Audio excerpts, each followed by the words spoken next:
What's up guys, I'm Lee Morse with Fstoppers.com. We were lucky enough to get our hands on the brand new Panasonic GH5. It was a pre-production model and we got to play with it for about 3 days. And we were able to do a few different tests comparing different settings on the camera, and we compared the output of the video footage and some of the audio to the Nikon D750, which I'm being recorded on right now, and the Sony a7S II, which is the king of low light. And we learned a lot of stuff about the camera, and I want to relay everything that I learned to you. Obviously, this is not going to be a full review. We haven't been able to use it professionally or anything like that, but I think we did come to some pretty interesting conclusions with the camera.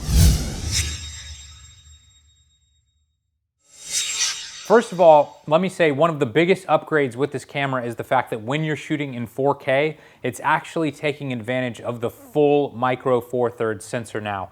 With the GH4, I wasn't a user of that camera, but as I have been told, if you were to shoot in 4K, it would actually crop in a little bit, so you would lose the edges of your lens. You know, if you were shooting with a telephoto lens, maybe that's a benefit to you, but if you're shooting with a wide angle lens and you need to get it as wide as possible, that was a deal breaker for a lot of people. I'm happy to say now that when you shoot in 4K with the GH5, that's no longer an issue, and it does take advantage of the entire sensor. Another huge issue with the Panasonic GH4 was that the 1080p footage looked significantly worse than shooting in 4K and then downsampling to 1080p in post. Basically, a lot of videographers these days, including us, we just want better looking 1080p footage. We really don't want to have to deal with 4K footage. And so if the camera can shoot in really high quality 1080p, that's awesome for us. But so many people were forced to shoot in 4K with the Panasonic GH4. So that was our very first test. And what I've done here is I shot in 1080 and then I shot in 4K. I shrunk it down to 1080 and then I exported that footage and brought it back into Premiere. And here you can see I've actually zoomed into this 1080p footage, and you can see it's very similar in quality. So if you're just looking for an upgrade from the GH4 when it comes to 1080p footage, this is going to be a huge leap forward. Next up, let's talk about bitrate. This is something that I don't fully understand, so please feel free to tell me how wrong I am in the comments here. But what I did is I went through and shot scenes at every possible bitrate. You can shoot at 24 megabits per second at 1080, and then you can go to 4K at 100 megabits, and you can go to 150 megabits at 10 bit. And from what I read online, I thought that 10 bit was going to be this magical jump in quality, and I was going to be able to see all this gradient and everything. And I could see no difference. I couldn't see any upgrade at all. If I shot in 4K at 100 megabits or at 150 megabits at 10 bit, it looked the exact same to me. So then I thought, okay, well, maybe there's more detail in the highlights or the shadows or something. So what I did was I purposefully underexposed a shot.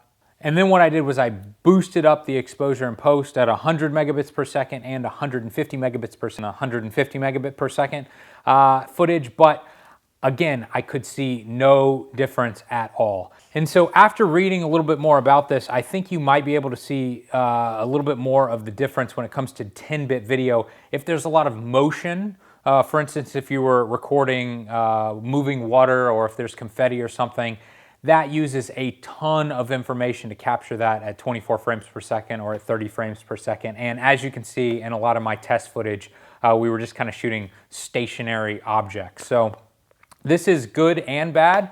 I guess it's kind of good because it's nice to know we can shoot in a lower bit rate and we probably won't miss the extra data. But it's also bad for a lot of people like me who thought that, oh my gosh, I now have a camera that shoots 10-bit and it's going to look totally different and the footage is going to look so amazing.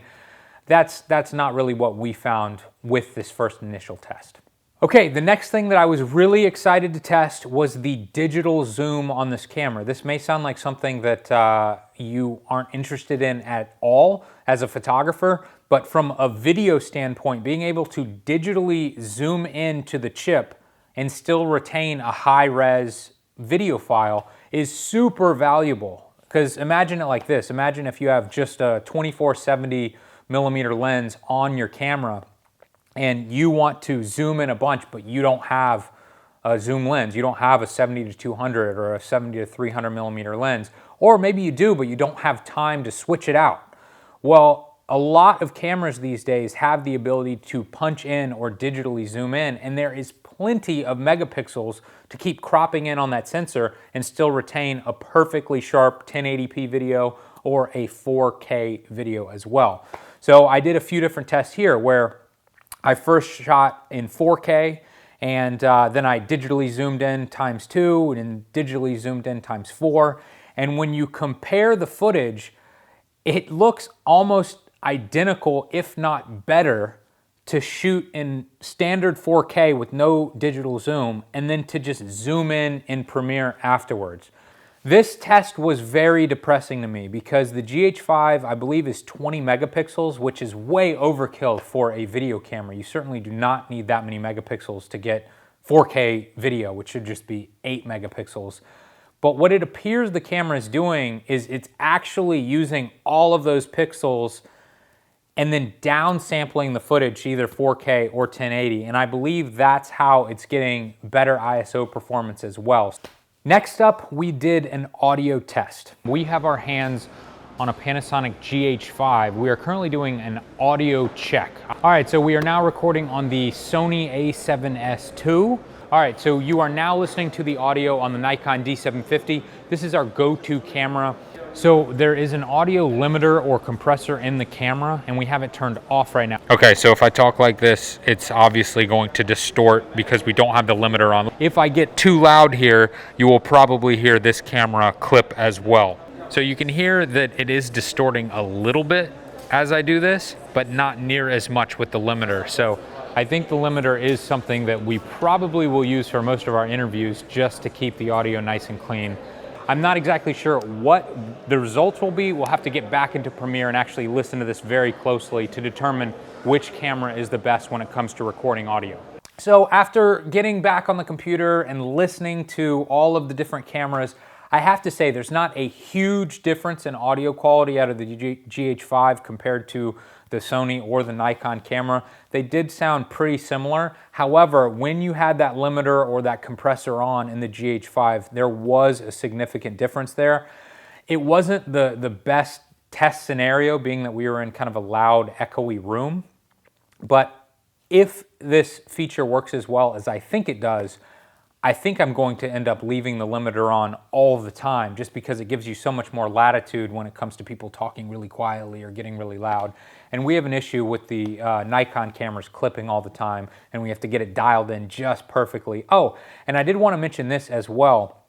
The Nikon camera, all Nikon DSLRs have this problem. To get clean audio, you have to have super low sound coming into the camera. So low, in fact, that when we get into Premiere, we have to boost it by like 15 decibels to get it back to a normal listening volume.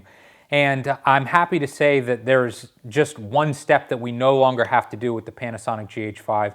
We can get the audio to come into the camera at a normal level. We can hear it very clearly without really ramping up the volume on the headphones, which is what we have to do on the Nikon, and we had to do it a little bit on the Sony. And then when we get the files from the Panasonic back onto the computer, the audio is at the level that it came into the camera and what it was recorded at and what we will export at. So it's like perfect right out of the camera rather than having to do all this extra stuff. So that was a really nice advantage of the GH5 as well. Now let's talk about ISO. This is something that I was really worried about with this camera simply because the sensor is so small. It's a micro 4/3 camera. We've been shooting everything on full frame Nikon cameras for quite a while now. And with the new Sony a7S II, that camera is unbelievable. So what I did was I put all the cameras right next to each other and just cycled through the ISO range, starting at ISO 800. And it's pretty impressive what the GH5 can do compared to the Nikon because the sensor is so small. However, when you start really just comparing apples to apples and say, hey, just look right at the video footage, the a7S II is really unbelievable. And that alone made me consider going, maybe the GH5 isn't right for us. Maybe we should go the Sony route. just because the Sony's ISO performance was that much better. Something else that I noticed about the GH5 was at ISO 3200, there seemed to be more noise than in the D750, but at ISO 6400, there appeared to be less noise than the D750 at ISO 6400. So there was a little bit of a flip-flop there. And something else that I noticed as well is as we bump up the ISO, we really seem to lose a lot of resolution as well. So if you compare these two shots at ISO 800 from like the 750, which is shooting at 1080, and the GH5, which is shooting at 4K, there's obviously no comparison here. But as we go up in ISO, all of a sudden the GH5 footage really starts looking like 1080p footage or even 720p footage. So it's not the low light king that we all hoped it would be. There's no way it's going to compete with the Sony, but in a way it may be a little bit better than I thought it would be, simply because the sensor is so small. Now let's talk about stabilization. This camera has three different types of stabilization. It has stabilization on the sensor, it has stabilization on the lens if you have the right lens, and then it also has digital stabilization or e-stabilizer as well. And so what we did was I tried to click through each of the settings and figure out exactly what each one was doing, and to be honest, it was a little bit difficult to kind of compare all three separately. So I just turned them all on, and we did some walking tests. And I have to say, the stabilization when all three of those things is turned on is absolutely incredible on the GH5. I mean, it almost looks like we're holding the camera on a gimbal or something, and we are just hand holding this thing. And when you compare it to the Nikon, we had a 2470 Tamron on the Nikon, which has some of the best stabilization I've seen in a lens of that range. There's absolutely no comparison. And then the Sony, I was expecting more out of the Sony. It probably looked the worst with the 5-axis stabilizer in there as well. So if stabilizing is something that's important to you, if you're doing a lot of running and gunning, I have never used a camera that is as good as the GH5. There are other cameras that have e-stabilization that cannot compete at all with this feature on the Panasonic GH5. We just tested a Nikon D500 that has digital stabilization, and the problem with that camera and other cameras that we've tested is I believe the rolling shutter causes everything to have this jello effect. So even though everything is perfectly steady, you can kind of see these wave motions through your video, which completely wrecks the shot, and there's no way to fix that in post at all. So we did not see even a hint of that with the GH5, which was really exciting. So let me tell you just a few more things that really stood out to me and you know, kind of pushed me over the edge and just made me say, all right, I'm gonna buy at least 3 of these cameras. I pre-ordered 3 of these cameras. First of all, the screen, I love it. The fact that the screen can rotate out to the side. It's a touch screen that you can click on focus and stuff if you want to. It just makes it so easy for you to put the camera on a gimbal and get the screen off to the side. It also makes it really easy if you want to put the camera on the floor and tilt the screen up and you want to be able to see it, or if you want to put it up over your head and you want to be able to look up and still see what you're framing. That's really important. And keep in mind that like our Nikon cameras do have a tilt screen, but with a lot of gimbals and stuff, there may be something that goes in front of that screen. So I really like the ability to flip the screen out if needed, and you can flip the screen around and put it back if you want to keep the screen safe from scratches and stuff when it's in your bag. So that was a feature that I really did appreciate. I used the brand new 12-35 2.8 that they have coming out, which is a 2470 equivalent, and I have to say the build quality of that lens was so good. I didn't do any like sharpness tests when it comes to pictures or anything like that, but just feeling the way the zoom felt and the focus ring felt, it feels like a lot of the new Sony lenses that are coming out that just seem so much nicer. It's just a pleasure to use when compared to some of my other Nikon lenses, so I was really excited about that as well. One other feature that Panasonic cameras in general seem to have mastered is the time-lapse feature. And although I don't think I did any tests, maybe I did a couple of tests with the time-lapse feature on the GH5, Patrick and I, we recently did a project with Alaya where we traveled with two little Panasonic LX100 point-and-shoot cameras, and we shot all of our time-lapse footage on these little cameras. And what these cameras allow you to do, every Panasonic camera throughout their line allows you to go into a time-lapse mode, take pictures. You can shoot in RAW, you can shoot in JPEG, and then at the end of the time-lapse shooting, you can either tell it, okay, I'm done and I don't want to do anything, or go ahead and make a time-lapse video for me. And it may take a few seconds or a few minutes to build a 4K time-lapse, but it has saved us so much time in post, and where a lot of other cameras really struggle to stop the flickering when it comes to light shifting, or maybe you have a problem with the aperture not stopping down to the exact same size every time. You'll see flickering throughout time lapses. We didn't struggle with that at all with any of these Panasonic cameras. So I never want to go back to manually shooting a time lapse again. Now, the one main reason that I am going to switch to the GH5 rather than go to the A7S II is because it has unlimited shooting time. And for most people, that's probably not even something that they consider. You know, why would I ever shoot more than 20 or 30 minutes at a time? That's ridiculous. I don't mind stopping and starting, whatever. We've done it forever. We have shot every single Fstoppers video that you've ever seen on Nikon DSLRs. The very first DSLR shot a maximum of 5 minutes, and we had to start and stop every 4.5 minutes, and it was an absolute nightmare. We've kind of become accustomed to it, but I am so excited to be able to just start a camera and let it run for a few hours and then edit the footage in post. We struggle so much with syncing up all the different video clips that we have now, and hopefully now that will not be an issue. Something else that I have not tested, but this camera does have time code as well. So with an app on your phone, you can sync the time amongst multiple GH5s, and then when you get it into Premiere, you are supposed to be able to sync with time code, and you won't even have to worry about syncing with sound anymore. That's also very, very exciting to us as well. So although I can't say that the video quality, especially at high ISO, is the best in the market, I would definitely go with the A7S II for that. As an overall video camera and form factor and everything like that, I'm leaning towards making my go-to video system the Panasonic GH5.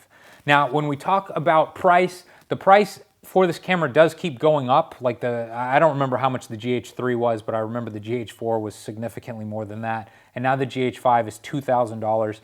That's pretty expensive when you consider that you can get like a Nikon D810 for less than $2,000 now. Especially if you're just looking to take still pictures. I remember one of the Fstoppers writers, he was just having a debate about buying the GH5 for still pictures. I don't know why you would do that. It seems way overpriced to me for that.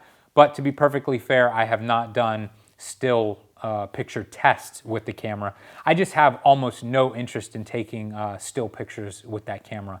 And to me, it's not that much smaller than a full-frame DSLR. So if I had the exact same amount of money to spend and I was only interested in taking pictures, I would certainly go towards a standard DSLR or a Sony full-frame mirrorless or something like that rather than this camera. But if you're like us and you're shooting run-and-gun video all the time, the GH5 is very exciting, and I am looking forward to getting our first 3 cameras in the next few weeks. Hope that helps, guys. We put in a lot of time doing all these tests and everything for the things that we were interested in. If I missed any of the test, or if you have any questions about specifics about the camera that maybe I do know but I forgot to include in this, feel free to let me know in the comments below.